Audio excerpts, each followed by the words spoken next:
Well, ladies and gentlemen, as promised, I have another fantastic guest with us today. Really, really interesting story you're about to hear. I have Chase Millsap with us. He is a veteran of two military branches, Marine Corps, and then went Army, Green Beret, as a matter of fact. Can't wait to hear those details. And also, he is a director, and his most recent film, wonderful film I will highly recommend, we'll talk about that, is Small Town Strong. And let's just welcome him. We'll do a fun little, since we both have some commo experience, we'll do a fun little Chase. This is Rob, radio check over. Hey, Rob, Lima Charlie, good to have you, man. Yeah, leave it, Charlie. I can't thank you enough. I'm super pumped, and I know we have a mutual friend, another friend of the show, Brian O'Hare. I'm so glad that he connected the two of us. So I guess if you don't mind, I'd love to get into today, and this year has been huge for you. But let's go back a little bit in time. If you could just kind of educate our listeners, what was the decision making or circumstance that led to you joining? Let's talk about your first branch of service. How did that come about? Yeah, well, I guess you could technically add a third because I went to the Naval Academy. Oh, that's right. On paper, yes, on paper, I was in the Navy for a hot minute. But I grew up in a small town in Texas. In the 90s, it was, nothing, not a lot going on. And I wanted to go out and see the world. And I remember, one of the things I said was in high school was like, I want to be a Marine on a float somewhere. And, like maybe we get a humanitarian mission or something like that. And then I was a plebe. So I was a freshman at the Naval Academy on 9/11. And man, after that, it got real. And so, I had another 3 years left to go. But for me, that mindset changed almost immediately. And it was, hey, if there's a conflict going on, I want to be in it, and I want to be at the front lines, and I want to be with the Marines. And so I spent my 4 years at the academy focusing on that, and I graduated as a Marine infantry officer, and then got deployed to Iraq not very long after that. Sure. Wow. And then so walk us through that. So walk us through how that tour went and the transition afterwards and the next steps in your journey there. Yeah. It was an interesting tour. I mean, I'm sure you get all kinds of sea stories. Mine was I was actually in Key West, Florida for spring break for the first time I'd had leave, and I just got out of the infantry officer course. I was like lean, mean, and just ready to not be on Quantico. And I got a phone call from my instructor that said, "Hey, you're going to be a combat replacement. You're going to go join your unit in Iraq."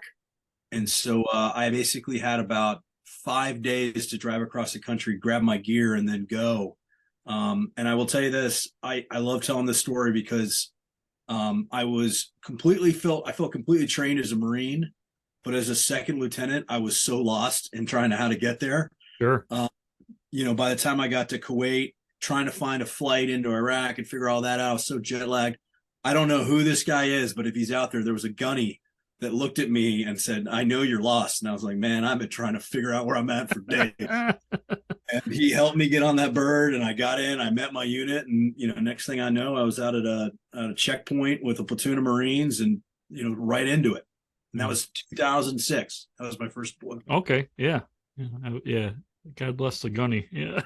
Yeah. Well, I mean, I probably just looked like a lost duck. So, for him, to this day, I'm like, man, I don't know who you are, but you certainly helped me. That's fantastic. And then so that was your first tour. And then so how did that kind of move along into, like you said, knocking out not one, not two, but three? Now you're going in a third branch. Yeah, none of that was planned, by the way. I think it all came together. But that first one was, we were in a city outside of in Anbar province. It was pre-surge, so it was really, that was a rough one. But I really learned, that how important it was to speak the language and deal with the locals. And we had just at that point, the Iraqi army was kind of a thing. They were starting to get there.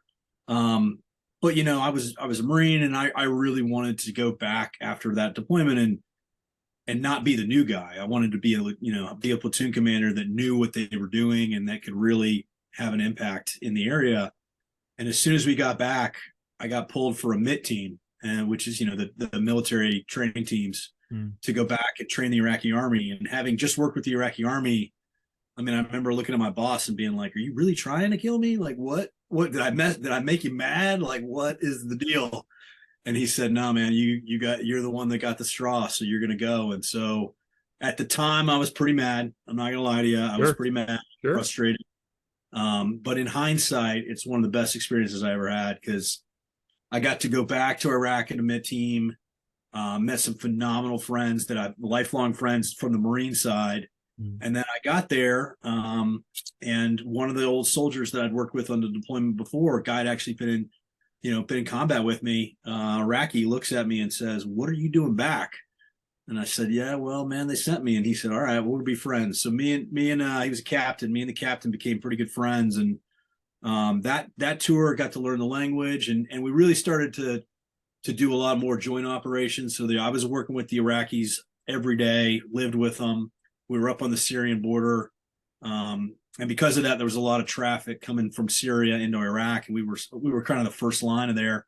And that's how I met an Army Special Forces team, and they recruited me up there and said, "You're not a total idiot. We like what you're doing."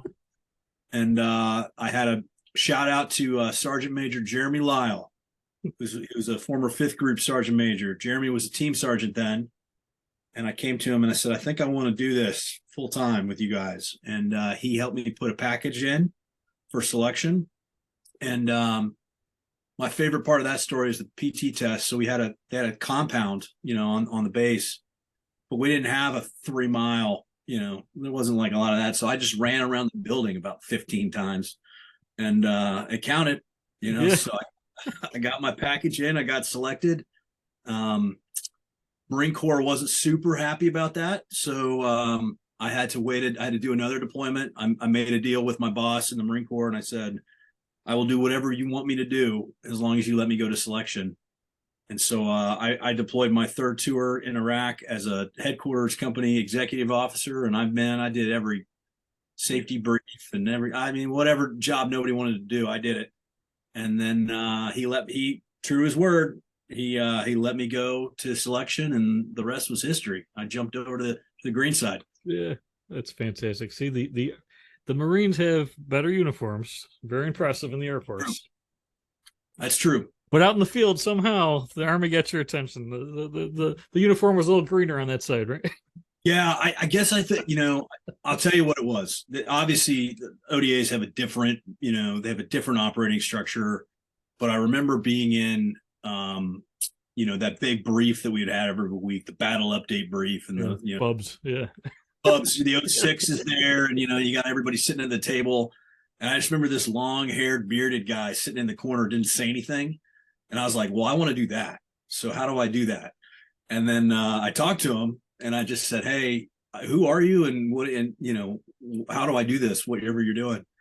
And he kind of laughed, and a guy named Pete Sims, he's out now, and so Pete kind of shepherded me along, and brought me in, and I got to do a lot of missions with the Iraqis with that team, and they were a great team. So that's fantastic. That's a fantastic story. Now, how long were you in the Army? When did that wrap up for you? So I ended up transferring over in 2010. And then ended up with the Q course. So I got out of Q course in 2012, and ended up going in the Guard. So I got a position in the Guard with out of Rhode Island, and was a team leader for almost a little over 4 years, and then got out in 2015. Okay. And got to go down, totally different environment. Got to go to Asia, and that was really interesting for me because it showed me, I was used to Iraq, so.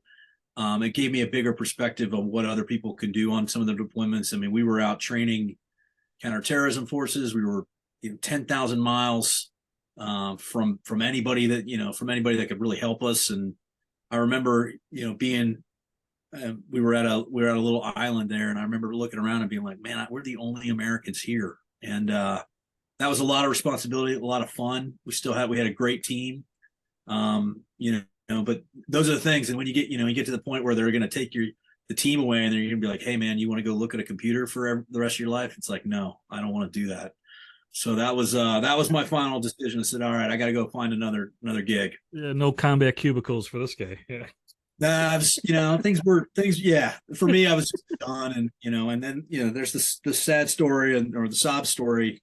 I met a girl, and so it was time for me to figure out that chapter of my life.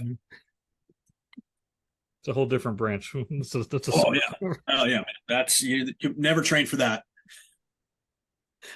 it's fantastic. All right, so that's great. So you I guess we'll say settle down, although you're not settled. You are working like crazy, but walk me through the initial phase. I always ask folks, and you know better than anyone because you train at the Naval Academy, you train with the Marines, you train with the Army, a couple continents to boot, and you know you've seen it all. But there's no training to become a veteran. So walk me through because I know that that's different for everybody. But how was the initial phase, and then you know getting to the path you're on now? How did that come about?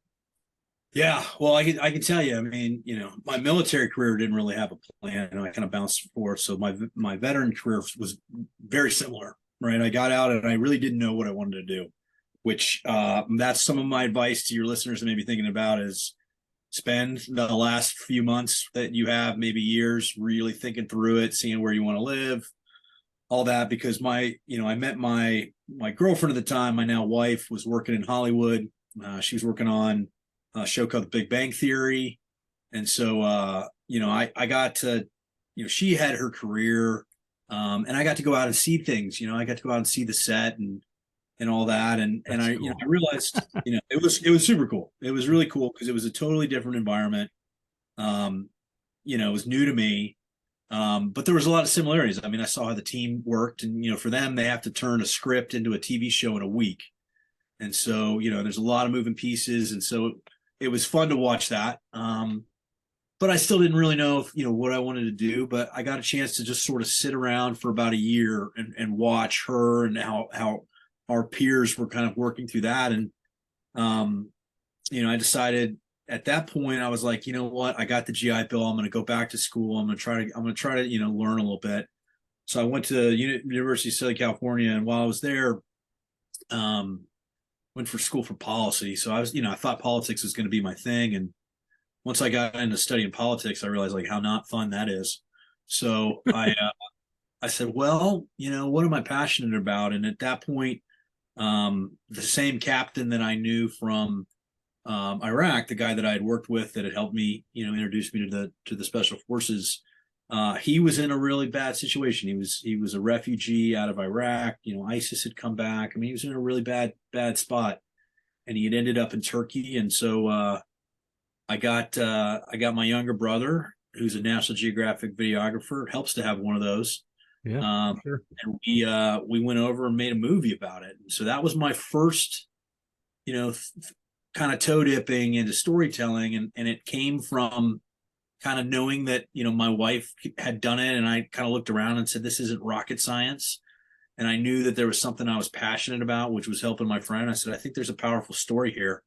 So we went and filmed it, and it came out in 2016. So that was my first film, and I had no experience. I had no idea what I was doing, but I just kind of watched. Really. Yeah. And forgive me, but that was that the No Way. I'm trying to call the title there. That was No Way in Hell, or Yeah, that's we've developed it from there. The National Geographic piece was called The Captain's Story. oh, I apologize. Okay, yeah, I saw that. Okay, Yeah, and we ended up writing some scripts about it, and we'll see what comes out of there. But really, we just want to tell his story as a refugee. He's okay. Spoiler alert, he made it. He's all right. But for me, I caught the bug, and I was like, okay, I like this. I like what this is doing, and so I just devoted my time to learning more about storytelling and how it works and how the business works, and that's where I've been for the last 5 years. yeah, I love it, and I think I'm sure you're aware. Like the world you're in now is very high tempo. I mean, Yep. there can be some time in between projects, just like there's time in between deployments, but it's high tempo. And like you mentioned, you were watching even your wife's crew there come from thought to paper to a full blown production. It takes tons of flexibility. You got to be on your toes. So I'm sure that's a big part of why you enjoy it so much. it's that it's that high tempo.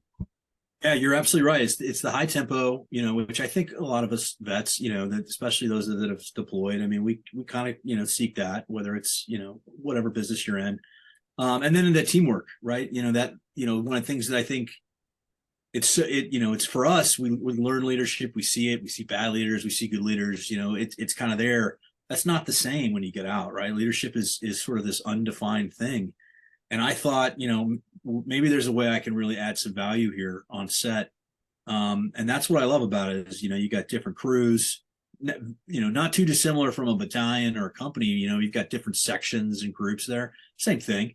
You've got your grips, you've got your lighting people, you've got your camera people, you got production office, you got actors, you got all these different groups that have to come together. And at the end of the day, it's about leadership and timing and knowing what you want to get out of it, knowing what the end state is. Yeah. So for me, a lot of the applications of the military apply directly into filmmaking. Absolutely, yeah. And speaking of leaders, I want to touch on that for for a moment. Through all the branches and all the tours and that, is there? I mean, you already mentioned one that helped you a lot, but is there a particular lesson, like a life lesson, that came out of that that's still kind of your daily mantra or part of your it's constantly up there? Or is there a particular leader, good or bad reasons, that gave you something that's like concrete in your mind of something you use on a regular basis? Oh man, I'm gonna dime him out. So so back in 2006, we got to go back a little bit. So sure. I get to this platoon. I'm a second lieutenant. I don't really, I'm trained, but I'm not really trained, right? I'm still learning it. And our operations guy was a guy named Major Matt Good. And he gave me those 28 articles that they were passing around, the David Kilcullen 28 articles about, here's how you do a counterinsurgency. And I don't think a lot of people read it. I mean, some people did. I read it, and I read it and I didn't understand it. And so he had told me, he said, if you come in, if you have any questions, let me know. And me being, kind of a brand new boot second lieutenant, I thought that he really meant that. So I went over to his room at about 3:00 in the morning, and I knocked on his door, and he opened it, and he didn't yell at me, and he's like, "What do you need?" And I said, "Sir, I don't understand article number, whichever one it was, but I don't understand the common narrative, right? Like finding that message for the people. What's your common narrative?" And he looked at me. This is like 3:00 in the morning in the middle of Iraq. And he's like, "I don't know what that is either, but we're going to figure it out together." And I tell you that because years later, I was a captain, I was doing the next day. I was just about to get out. I was about to go to the special forces. And he drove up in his truck, and I hadn't seen him in years. He looked at me. He's like, "Did you find your common narrative yet?" I said, "No, sir, I'm still looking for it." So that I look at every project is, what's that narrative? What's that common narrative? What are you trying to tell? What is the story that in the back of it? And that little nugget stuck with me. I mean, he's probably still out there. You find it yet? I'm like, "I'm looking, sir. I'm going to find it." That is out foxtrot standing. I love that. He's a good guy. He's one of the better leaders I ever served under. That's great. So, well, I do want to, if you don't mind, I really want to talk about your latest film. I had the pleasure watching it this week, and it's just I don't know where to begin. So, and I don't want to spoil it. I actually want to encourage listeners to check it out. So Small Town Strong, go ahead and describe it how you want to, but I think it's something that like certainly every American family should watch. And I know that the ratings is it's such a heavy topic that I think it says 18 and over, but I'll tell listeners, if you have a child or a grandchild in high school, maybe junior high school, they should also probably watch this. But if you could let our listeners know that aren't familiar with it, what it's about, and really, I'm fascinated by how it came about. I'm really interested in the story with you, and particularly the gentleman that runs that place. So could you kind of educate our listeners a little bit about this?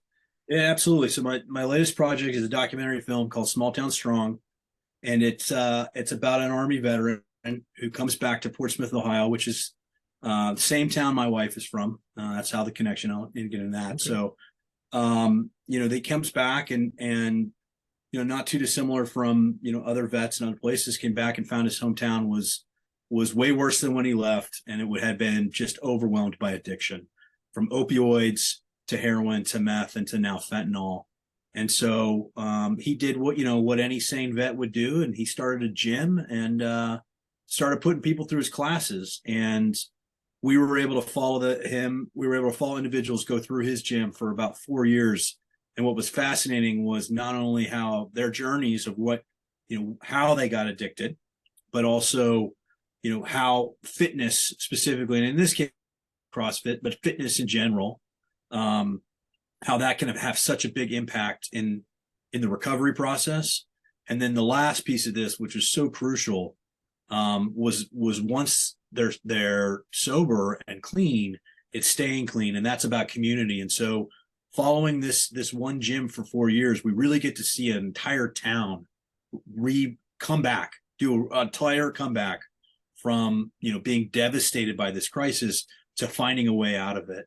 And at the end of the day, we wanted to tell a story about hope. There's a lot of stories about how bad the opioid addiction crisis is, but we wanted to tell a story about there is hope that not only individuals, but that towns across America can find their way out of this. It's not easy, but it does take a lot of hard work and a lot of community, and that's what we tried to show in the film. Yeah, and you did a superb job with it. I mean, it really, I had to pause it a few times. I mean, there's so many things that really got my full, 100% of my mind is in the film, the way you presented it, and I had to take a couple breaths from time to time, especially after the 1 hour mark there. But yep, I'll tell you that problem is so unfortunately common, and the timing of when you started the project, was that 2018, 19? When did you? 2018 is when we first started filming. Right, Yep. because it was interesting to watch the storylines of all the folks involved there, pre-pandemic, during the pandemic, post. So you already had this compounded series of events in an individual's life. Then you had a community impacted by all sorts of things, and then you had a pandemic. Yeah, yeah. I mean, it was really incredible how you put, I lost track. I mean, at least a dozen or so storylines of people going through the same world events, same community events, but you showed how each individual was navigating that. And I just it's powerful. And with what's going on in the last, I would say even the last half a year, spring, summer 2023, a lot of the facts now are kind of surfacing. There's been a lot of lawsuits with pharmaceutical companies and retailers and doctors and all sorts of folks that kind of early on were a big catalyst for how a lot of these legal drugs got out to the market.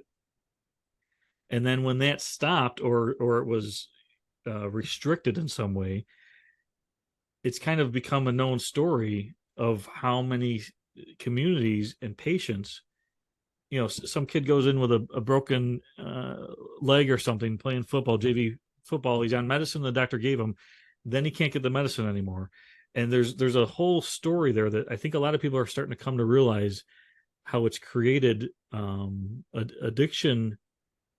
I'm going to say potholes that are in the lives of people that conventionally you'd be like, oh yeah, well, those folks would never have a problem.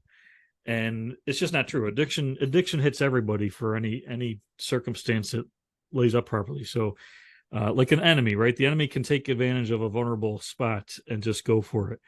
And I think what you did with the film is really, you showed that. It wasn't veteran specific. It wasn't people that had trauma as a child specific. It wasn't, I don't want to spoil it, like I said, but I mean, you did a fantastic job of showing what and how it impacts everybody, what this actually is. And it's like a battle. We have a national, it's been a quiet war for years. And now, thanks to films like the one you've produced and some other things out there, I think everyone's starting to kind of get the story here. So I got to commend you for doing that. That's 4 years of work, and I think it was well spent. Well spent. I really appreciate that, Robin. I know the team does too. And Yeah. you hit the nail on the head, right? Like, the numbers are starting to come out, right? And I think we're now realizing, what the scope of this problem. But the numbers last year, I mean, when there was over 100,000 overdose deaths across America, when you think about that for a second, that's almost 2 Vietnams in 1 year. Yeah. And it's astronomical, and it touches everybody. One of the things we tried to show in the film is that addiction, it is not just because you came from a bad home, although that is a part of it. But there is also people that are highly functioning, lawyers, doctors, who also can get addicted to this. It touches every social economic background, faith-based group. It doesn't matter, right? Addiction is, can affect every community. And the really interesting thing is, I'll tell you, we didn't know where the film was going to end. We didn't know that when we started it. But what we found was that once Portsmouth really honed in and came up with their strategy, right? Our strategy is we are going to open up gyms for people that are literally trying to save their lives. We're going to break the cycle of addiction, and then we're not going to let them fall back into it, because we're going to make jobs for them, and we're going to keep them accountable by coming to the gym again to stay clean and stay sober. And we're now at the point where some of the main characters in our film are coaches, are business leaders. They have homes, they have cars, they're tax paying assets that came from taxpayer liabilities. And that's the sustainable model.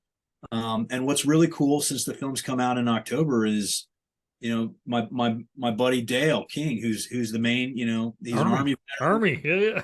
Army veteran, so he's the main character, that runs the gym. I mean, he's had over a dozen cities, including the city of Chicago, reach out to him and say, how do we do this here?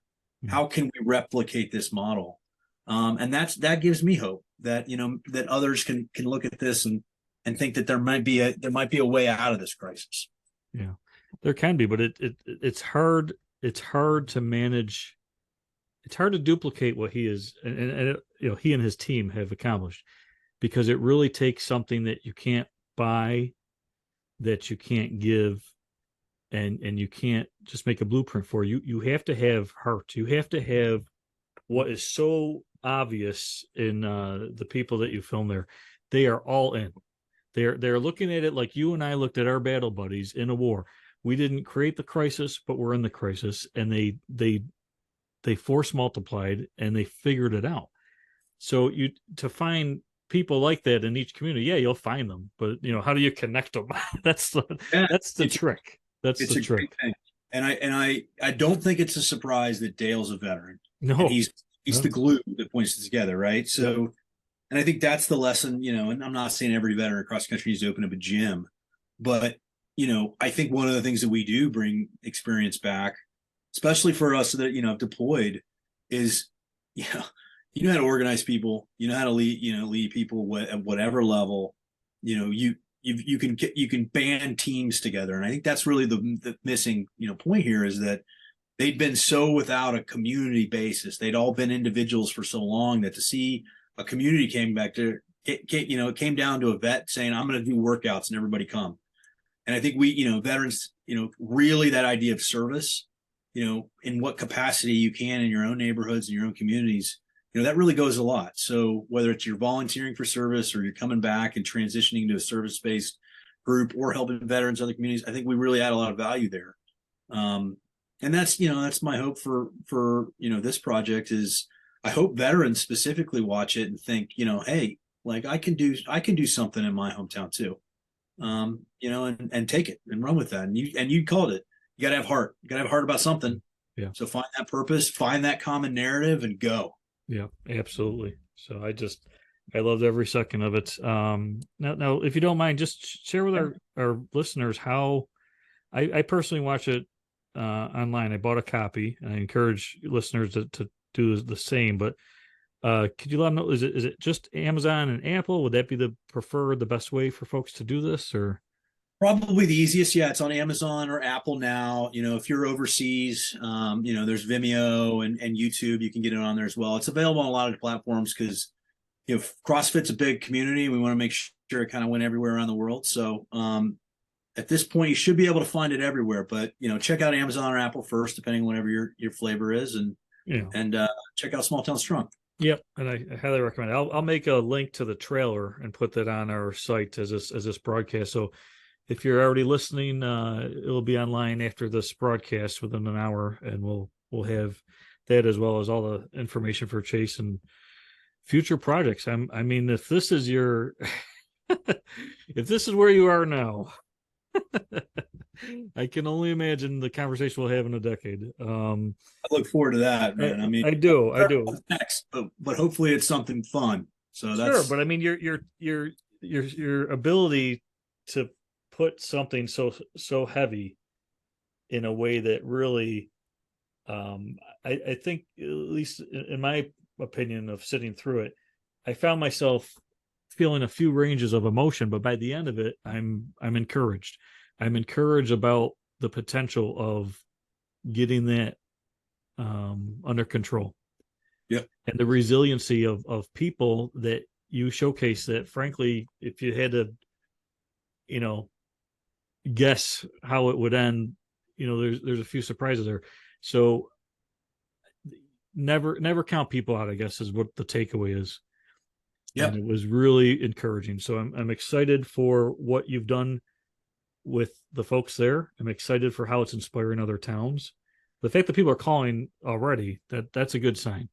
It's a good sign that your message through what you've done with your crew and what he's done with his crew, you're getting something out there that might have, serious positive outcomes. that's the hope. I mean, we really try to focus in on that, and maybe I'll. I think he's Colonel now, not a general. Maybe Colonel Good will call me and say, "I think you found your common narrative." So, but that is the message. We wanted to spread hope. Yeah. Well, Right. I look forward to the future for you. But before I let you go, I like to have fun a little bit. Since we're talking about the Yeah. future, let's talk about the past. Um, my final fun question. It's always time travel related. So, if you could go back to Texas in the '90s, okay, when you were kind of sorting out what you were going to do there before the Naval Academy started, or maybe while you were in, I'm not sure. But if you could have just a little moment or two with your younger self, knowing what you know now, good, bad, what would be the message to young Chase before this incredible triple header branch of service and continued service journey started? What would be the message to him? Join the Air Force. No, I'm just kidding. Um, Oh wait, I got to get that mug. I already got the Marine and Army mug out for you. Let me get the Air Force. I don't think they don't take me, but I think the real advice, I was a very impatient Marine. It took me a very long time to I always thought that things needed to happen now. And I think patience is a very, very powerful tool. And I learned that on this film. I learned it before, but I really learned this on this film. And we could have done things earlier. We could have done things, faster, but we didn't. And we did it very deliberately. And I think that became a better product because we had patience throughout the process. And I think that applies to the military. And I think it applies, for me, it applied in filmmaking. So one day at a time, really one day at a time. Love it. Love it. Fantastic advice. Oh man, this has been so much fun. I appreciate you zooming in with us today. And like I said, we'll have trailer links. I'd love to stay in contact with you and keep me updated on anything going on in the future. And find your social media as well. And I'm just really appreciative of the work you're doing. And you made multiple services proud. How's that? Hey, I'm just trying, one day, one service at a time. But He no, was. Well, I got yeah, Space Force in there. You're only yeah, halfway through. maybe. I'm too old now, but I'm grateful to be here. I'm grateful to people listening, and thank you for what you do to tell stories about our community. It's really important. Yeah. Thank you, Chase. So thank you so much, folks. I know you enjoyed this time as well as I have. This is a fantastic talk with Chase Millsap, veteran, obviously just fantastic individual all around, and also the director of Small Town Strong. You can check it out online, streaming, or go to our website, and I'll make sure that the link's there so you can at least watch the trailer. And highly recommend you take some time this week to check out what's going on there. So thank you, Chase. In your honor, we'll cut to a fun song. I'll keep you in Okay. suspense till this airs. But Yeah. I love it. all right, folks. In Chase's honor, here's a tune, and thanks so much. We'll talk to you right afterwards. Thanks, Chase. Thank you.